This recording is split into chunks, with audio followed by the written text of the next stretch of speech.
Welcome to another Moog demo library. Today we're going to explore the Duet for Tone and Wind patch from the Subharmonicon patch book. We'll have a link to the full patch book in the description.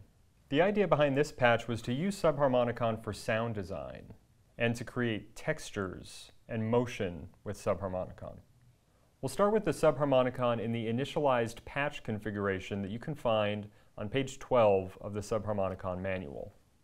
As the name may imply, the point of this patch, Duet for Tone and Wind, is to build a complex tone and then to use the filter to sing like the wind on top of that tone. We'll start by routing polyrhythm 1 to sequencer 1 and polyrhythm 2 to sequencer 2.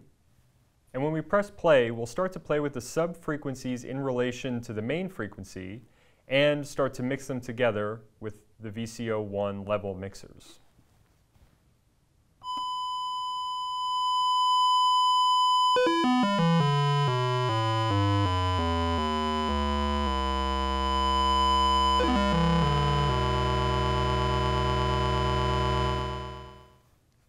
If we change the VCO wave switch to the middle, we'll actually have a pulse wave coming from VCO1, and the two sub-oscillators will be using a sawtooth wave. This allows us to get a much deeper harmonic blend between all three tones.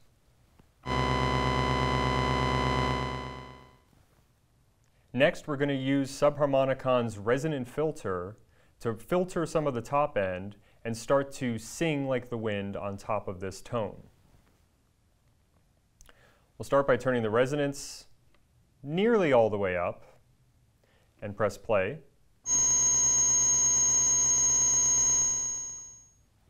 And we'll move the VCF-EG amount in the negative direction to pull the filter down using the filter envelope.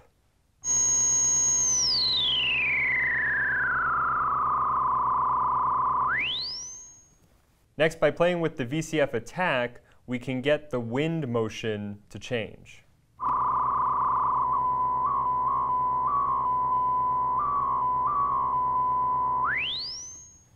At the moment, VCO2 isn't doing anything because I want to use VCO2 as our master clock. I'll set VCO2's frequency all the way down because even though I'm using it as a clock, it's still going to be quite high in the audio rate. Now I'll press play to get back to our tone and patch VCO2 to the clock input. If I now use sequencer 2 to move VCO2, I'm able to voltage control the clock. And I can move the sequencer around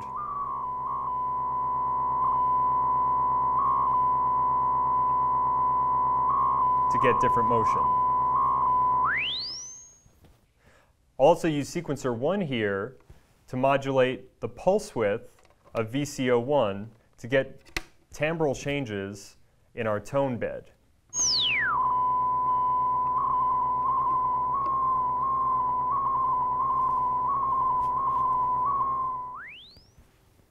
Finally, I'll bring up VCO2 and some of its sub-oscillators to get even more tones under our wind tone here.